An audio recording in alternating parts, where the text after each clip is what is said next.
Hello students, welcome to Crack Neat Biology. இந்த வீடியோல photosynthesis and higher plantsல இருந்து chemiosmotic hypothesis பத்தி பார்க்க போறோம். So last வீடியோல cyclic and non-cyclic photophosphorylation பத்தி பார்த்தோம் and Z scheme of light reaction which is non-cyclic photophosphorylation. அதுல எப்படி energy rich molecule NADPH synthesize ஆகுது electron transport ஆகி அப்படின்றத பார்த்தோம்.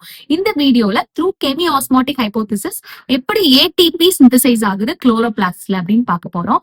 Okay, so the chemiosmotic hypothesis explain the mechanism of how ATP is synthesized in the chloroplasts. So in the mechanism, it mainly relies on creating a proton gradient across the thylakoid membrane. So the proton gradient அப்படின்றது difference in proton concentration across the membrane. Okay, so எப்படி வந்து proton concentration across the membrane differ ஆகுது அப்படின்றதா proton gradient. அதாவது one side of the thylakoid membrane higher concentration of proton இருக்கும் and other side lower concentration of proton இருக்கும். இதுதான் proton gradient. Okay, so this mechanism is very important for the ATP synthesis. ATP synthesis க்கு இந்த mechanism வந்து it's a crucial process. Okay, so proton accumulation ஆகும். proton வந்து one side of the membrane accumulation ஆனானா proton gradient create ஆகும். So proton accumulation photosynthesisல எங்க நடக்கும் chloroplastல அப்படின்னு பார்த்தோம்னா thylakoid lumenல. So lumenன்றது inner side of the inside of the thylakoid membrane. அதான் thylakoid lumen. So இந்த பிக்சர்ல பாத்தீங்கன்னா the inside of the membrane. இதுதான் வந்து thylakoid lumen. Okay. So photosynthesisல proton accumulation எங்க நடக்கும்னு பார்த்தோம்னா thylakoid lumenல. Whereas ரெஸ்பிரேஷன் பிளான்ட் ரெஸ்பிரேஷன்ல எங்க போட்டோன் அக்யூமுலேஷன் சோ அதுலயும் வந்து ஏடிபி சிந்தசைஸ் ஆகும் இல்லையா ரெஸ்பிரேஷன்லயும் சோ அங்க வந்து எங்க புரோட்டான் அக்யூமுலேஷன் ஆகும்னு பார்த்தோம்னா மைட்டோகாண்ட்ரியல் இன்டர்மெம்பரேன் ஸ்பேஸ்ல டியூரிங் ரெஸ்பிரேஷன் புரோட்டான் அக்யூமுலேஷன் இருக்கும். வேற போட்டோசிந்தசிஸ் அப்ப proton accumulation thylakoid lumen inner side of the membrane inside of the மெம்பரேன்ல புரோட்டான் அக்யூமுலேஷன் இருக்கும் which helps in creating the proton gradient. Okay, so எப்படி இந்த புரோட்டான் gradient டெவலப் ஆகுது அப்படின்னு பார்த்தோம்னா first splitting of water. So water molecule splitting அதாவது photolysis of water. இந்த water split ஆகிறது வந்து it is associated with photosystem 2 அப்படின்னு நம்ம லாஸ்ட் வீடியோலயே பார்த்தோம். So இந்த splitting of water molecule split ஆகி it will form two protons, two electron and oxygen molecule. Okay, so இந்த two protons water splitting நால ரிலீஸ் ஆகுது இல்லையா அது வந்து it will be accumulated in the thylakoid lumen. So inside of the membraneல அந்த proton accumulate ஆகும் which is essential for ATP synthesis. அதுவும் வந்து contributes to proton gradient. So inside of the membrane and the proton accumulation it plays a role. Okay, so first splitting of water நால proton accumulate ஆகுது thylakoid lumenல. So splitting of the water molecule takes place on the inside of the inner side of the membrane. The protons are hydrogen ions that are produced during photolysis, that is splitting of the water molecule.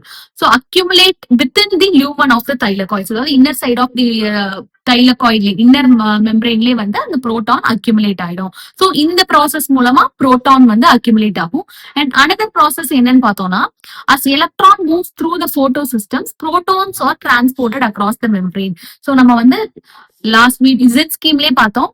So first வந்து electron acceptor வந்து அந்த excite ஆகிற electron accept பண்ணும். தென் இந்த electron அக்செப்டார்ல இருந்து the electron will pass on to electron carriers, plastoquinone, cytochrome B6F complex, plastocyanin. இதுதான் வந்து electron careers நம்ம பார்த்தோம். சோ இந்த எலக்ட்ரான் அக்செப்டார்ல இருந்து இந்த பிளாஸ்டோக்யூனோனுக்கு எலக்ட்ரான் போகுது இல்லையா சோ இந்த பிளாஸ்டோக்யூனோன்றது it is not only the electron carrier but also the hydrogen ion carrier, so proton carrier also. Okay, so இது எலக்ட்ரானையும் கேரி பண்ணும் புரோட்டானையும் கேரி பண்ணும். சோ இந்த பிளாஸ்டிக்யூன் என்ன பண்ணும்னா இந்த பாஸ் ஆகுற இந்த எலக்ட்ரான்ஸ் 2 எலக்ட்ரான்ஸ் பாஸ் ஆகுது இல்லையா அத வந்து கேரி பண்ணும். ஆல்சோ ஸ்ட்ரோமால இருந்து it will carry 2 protons also. Okay, so இந்த எலக்ட்ரான் புரோட்டான் ரெண்டுத்தையுமே it will pass on to the cytochrome B6F complex க்கு பாஸ் ஆன் பண்ணும். அண்ட் இந்த cytochrome B6F complex தான் it pumps the proton into the thylakoid lumen. Okay, so இந்த electron வந்து pass on ஆகும்போது down hill போகும்போது it releases some energy. So அந்த எனர்ஜியை யூட்டிலைஸ் பண்ணி இந்த cytochrome B6F complex வந்து it will pump the proton inside the thylakoid lumen. So inner side of the membrane இந்த புரோட்டானை இந்த cytochrome B6F complex வந்து பம்ப் பண்ணும். Okay, which also contributes to proton gradient. இப்ப என்ன ஆகுது வாட்டர் ஸ்பிளிட்டிங்னால வந்து ரிலீஸ் ஆன புரோட்டான் அக்யூமுலேட் ஆயிருக்கு. இப்ப எலக்ட்ரான் டிரான்ஸ்போர்ட் செயின் மெம்பரேன்ல இருந்தும் புரோட்டான் அக்யூமுலேட் ஆயிருக்கு. சோ இப்போ proton concentration inner side of the மெம்பரேன்ல இன்க்ரீஸ் ஆகுது. ஓகே, சோ இந்த சைட்டோக்ரோம் B6F காம்ப்ளெக்ஸ்ல இருந்து இந்த எலக்ட்ரான் வந்து பிளாஸ்டோசைலனுக்கு போகும். தென் போட்டோ சிஸ்டம் ஒன்னுக்கு போகும். ஸோ போட்டோ சிஸ்டம் ஒன்ல இருக்க எலக்ட்ரான் அக்செப்டார் ஃபெரிடாக்சினுக்கு போகும். அண்ட் ஃபெரிடாக்சின்ல இருந்து இந்த எலக்ட்ரானை வச்சு இந்த NADP பிளஸ் வந்து it will get reduce to NADPH பார்த்தோம் இல்லையா. ஸோ இந்த NADP பிளஸ் வந்து NADPH ரெடியூஸ் ஆகிறதுக்கு it also requires protons. Okay, புரோட்டானும் தேவை. இப்ப இந்த NADP ரிடக்டேஸ் என்சைம், அதாவது இந்த NADP reductase enzyme தான் it will catalyze the conversion of NADP plus to NADPH அப்படின்னு நம்ம வந்து பார்த்தோம். ஸோ இந்த FNRன்றது ஃபெரிடாக்சின் NADP reductase ஆர் இது பிளைனா NADP reductase நம்ம சொல்லலாம். ஓகே, ஸோ இந்த NADP reductase enzyme எங்க பிரசன்ட் ஆயிருக்கு? Outer side of the thylakoid membrane. So thylakoid மெம்பரேனோட அவுட்டர் சைட்ல ஸ்ட்ரோமாவை ஃபேஸ் பண்ண மாதிரி இது பிரசன்ட் ஆயிருக்கு. சோ இந்த ரிடக்ஷன் இந்த NADP பிளஸ் NADPH கன்வெர்ட் ஆகுறதுக்கு புரோட்டான்ஸ் தேவை இல்லையா. சோ அந்த புரோட்டான்ஸ் இந்த என்சைம் வந்து இட் வில் யூட்டிலைஸ் ஃப்ரம் ஸ்ட்ரோமால இருந்து அந்த புரோட்டானை யூட்டிலைஸ் பண்ணிக்கும். சோ இப்போ என்ன ஆகும்? ஸ்ட்ரோமால வந்து இருக்கிற புரோட்டான் கான்சென்ட்ரேஷன் கம்மி ஆயிடும். Whereas inside of the thylakoid மெம்பரேன்ல புரோட்டானோட கான்சென்ட்ரேஷன் இன்க்ரீஸ் ஆயிடுச்சு due to proton accumulation. Okay, so இப்ப புரோட்டான் கிரேடியன்ட் ஃபார்ம் ஆயிருக்கு. இப்படிதான். சோ ஃபர்ஸ்ட் வந்து ஸ்பிளிட்டிங் ஆஃப் வாட்டர்னால புரோட்டான்ஸ் ரிலீஸ் ஆச்சு inside the thylakoid membrane.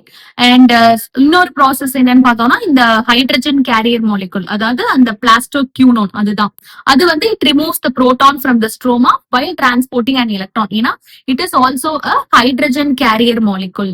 Okay, so இதுல வந்து இன்ஸ்டெட் ஆஃப் எலக்ட்ரான் கேரியர்னு சொல்லியிருப்பாங்க.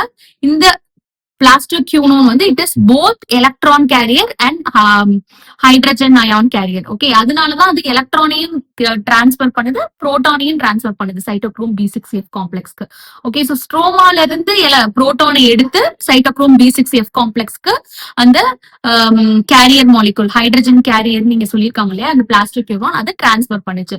சோ இந்த மாலிகுல் வந்து எலக்ட்ரானை வந்து எலக்ட்ரான் கேரியர், அதாவது சைட்டோக்ரோம் B6F காம்ப்ளெக்ஸ்க்கு பாஸ் ஆன் பண்ணும்போது அந்த inner side of the membrane, proton it is released into the inner side of the membrane, lumen side of the membrane. இது உங்களுக்கு கிளியரா சொல்லல. சோ இந்த புரோட்டான் எப்படி உள்ள பம்ப் ஆகுது? Because of cytochrome B6F complex தான் this புரோட்டானை வந்து பம்ப் பண்ணும் inside the thylakoid membrane. Okay, then NADP reductase enzyme which is located on the stroma side of the membrane. நம்ம இங்க பார்த்தோம் இல்லையா, இந்த NADP reductase என்சைம் வந்து FNR சொல்லுவாங்க. FNRன்றது ferredoxin NADP reductase. Okay, so இந்த என்சைம் எங்க பிரசன்ட் ஆயிருக்கு? Stroma side of the membrane. So this is stroma. So இது வந்து stroma side of the membrane தான் இந்த FNR NADP ரிடக்டேஸ் பிரசன்ட் ஆயிருக்கு. சோ அதனால என்ன ஆகுது? along with the electrons that come from the acceptor of electrons of PS1. so PS1 ஓட electron acceptor ஃபெரிடாக்சின். So அதுல இருந்து எலக்ட்ரான் வந்து NADP பிளஸ் ரெடியூஸ் பண்ணுதுன்னு நம்ம பார்த்தோம். சோ அந்த எலக்ட்ரான்ஸோட புரோட்டானும் தேவை. Protons are necessary for the reduction of NADP plus to NADPH and H plus. So இந்த புரோட்டான்ஸ் எப்படி கிடைக்குது? Are removed from the stroma. So protons வந்து ஸ்ட்ரோமால இருந்து தான் இந்த என்சைம் வந்து யூட்டிலைஸ் பண்ணிக்குது. ஓகே, சோ இந்த NADP பிளஸ் ரிடக்ஷனுக்கு புரோட்டான்ஸ் வந்து ஸ்ட்ரோமால இருந்து தான் யூட்டிலைஸ் ஆகுது. அப்போ என்ன ஆகும்? Hence within the chloroplast protons இந்த ஸ்ட்ரோமா அது வந்து டிக்ரீஸ் ஆகுது. வேற புரோட்டான்ஸ் இன் தி லியூமன், அதாவது தைலகாய்டோட இன்னர் மெம்பரேன்ல என்ன ஆகுது? புரோட்டான் கான்சென்ட்ரேஷன் இன்க்ரீஸ் ஆகுது due to the accumulation of protons. So proton accumulation எப்படி நடந்துச்சு? ஸ்பிளிட்டிங் ஆஃப் வாட்டர்னால. தென் எலக்ட்ரான் டிரான்ஸ்போர்ட் செயின்ல எலக்ட்ரான் டிரான்ஸ்பர் ஆகும்போது இந்த சைட்டோக்ரோம் B6F காம்ப்ளெக்ஸ்ல இருந்து புரோட்டான் வந்து it gets pumped into the thylakoid lumen. So அதனாலயும் proton concentration thylakoid lumenல increase ஆச்சு. வேற ஸ்ட்ரோமால இருந்து அந்த NADPH சிந்தசிஸ்க்குலாம் யூட்டிலைஸ் பண்ணதுனால ஸ்ட்ரோமால proton concentration decrease ஆயிடுச்சு. So இதனால என்னாச்சு? ஹையர் கான்சென்ட்ரேஷன் lumenல வந்துருச்சு. So this creates a proton gradient across the thylakoid membrane as well as measurable decrease in pH in the lumen. So எதுக்கு measurable decrease in the pH ன்னு சொல்றாங்க? So இந்த proton accumulate ஆனா it will become acidic. So acidic na pH decrease ஆகும். Okay, so pH scale படி proton concentration அதிகமா இருந்ததுன்னா pH decrease ஆகும். It will become acidic. Okay, so this creates a proton gradient across the thylakoid membrane as well as the measurable decrease in the pH in the lumen. This is also important. Okay, so இந்த proton gradient எதுக்கு important, எதுக்கு இந்த higher concentration lower concentration of protons across the membrane இருக்கணும், எதுக்கு important அப்படின்னு பார்த்தோம்னா, இது வந்து ஏடிபி சிந்தசிஸ்க்கு இந்த proton gradient it's very important. ஏன் இந்த புரோட்டான் கிரேடியன்ட் வந்து பிரேக் டவுன் ஆகும்போது, so break down of this gradient கெமி ஆஸ்மாசிஸ்ல வந்து break down of the proton gradient நடக்கும். This is very very important. இது நீட் 2022ல கேட்டிருக்காங்க.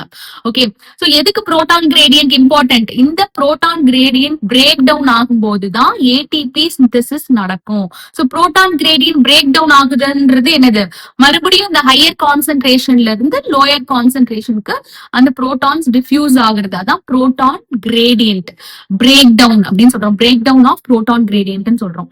Okay, this is important. So this gradient is broken down due to the movement of protons across the membrane to the stroma through the transmembrane channel of the CFO of ATP synthase. Okay, so இந்த transmembrane channel மூலமா மறுபடியும் வந்து இந்த higher கான்சென்ட்ரேஷன்ல இருந்து இந்த lower concentration ஸ்ட்ரோமாக்கு இந்த protons வந்து டிரான்ஸ்போர்ட் ஆகும்போது என்ன ஆகும்னா ஏடிபி சிந்தசிஸ் ஆகும். ஓகே, சோ எப்படி இந்த கிரேடியன்ட் பிரேக் டவுன் ஆகுது, மறுபடியும் ஹையர் கான்சென்ட்ரேஷன்ல இருந்து லோயர் கான்சென்ட்ரேஷன் போகும்போது. சோ இந்த ஏடிபி சிந்தேஸுக்கு டூ பார்ட்ஸ் இருக்கு. என்னென்ன பார்ட்ஸ் பார்த்தோம்னா CFO part and CF1 part. So இந்த CFO பார்ட்ன்றது it is embedded in the thylakoid membrane. So thylakoid மெம்பரேன்ல இந்த எம்பட் ஆயிருக்கு பாத்தீங்களா, இதுதான் CFO. ஓகே, சோ இது வந்து டிரான்ஸ்மெம்பரேன் சேனல் ஃபார்ம் பண்ணும். சோ டிரான்ஸ்மெம்பரேன் சேனல்ன்றது என்னது, அந்த புரோட்டான் வந்து டிரான்ஸ்போர்ட் ஆகுது. ஏன்னா இந்த தைலகாய்டு மெம்பரேன் வந்து it is highly impermeable to proton. அதனால புரோட்டான் வந்து இந்த மாதிரி மெம்பரேன் புரோட்டீன் மூலமா தான் ஒன் சைட் ஆஃப் த மெம்பரேன்ல இருந்து other side of the membrane வர முடியும். ஓகே, இந்த CFO அப்படின்னு CF0 அப்படின்றது it is embedded on the thylakoid membrane and forms the transmembrane channel that carries out facilitated diffusion of proton across the membrane. So facilitated diffusion என்னது, it is a passive transport of molecules across the membrane. Passive transportனா இந்த இதுக்கு எந்த எனர்ஜியும் தேவை கிடையாது. அந்த higher கான்சென்ட்ரேஷன்ல இருந்து லோயர் கான்சென்ட்ரேஷன் கிரேடியன்ட்ல இது டிரான்ஸ்போர்ட் ஆகும். ஓகே, அதான் facilitated diffusion. It's a passive transport. Okay, so membrane protein மூலமா ஒன் சைட் ஆஃப் த மெம்பரேன்ல இருந்து அதர் சைட் ஆஃப் த மெம்பரேனுக்கு அந்த மாலிகுல் இங்க வந்து புரோட்டான் வந்து டிரான்ஸ்போர்ட் ஆகுது. ஓகே, அதான் ஃபெசிலிட்டேட்டட் டிஃப்யூஷன். சோ CF0 அப்படின்றது தைலகாய்டு மெம்பரேன்ல எம்பட் ஆயிருக்க இந்த போர்ஷன். ஓகே, அதான் CF0.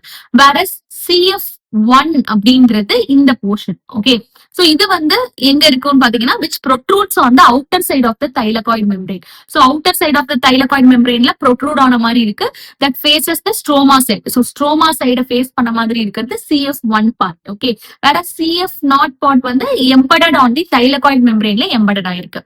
ஓகே, சோ இப்போ இந்த gradient break down ஆகும்போது, அதாவது இந்த proton transport ஆகும்போது என்ன ஆகும்னா it provides enough energy to cause conformational change. So the proton higher concentration இருந்து lower concentration க்கு through the transmembrane channel transport move ஆகும்போது it releases potential energy release பண்ணும், which causes the conformational change in the ATP synthase. So potential energy அது release பண்ணும்போது ATP synthase இந்த portion CF1 portion வந்து it will undergo conformational change. Conformational changeனா change in shape, அந்த enzyme ஓட shape change ஆகும், which causes the binding of so இந்த ATP synthase வந்து ADP and inorganic phosphate ஓட bind ஆகி conformational change ஆனதுக்கு அப்புறம் adenosine diphosphate and inorganic phosphate ஓட bind பண்ணி it will synthesize several molecules of energy packed ATP molecules. Okay, so the breakdown of the gradient provides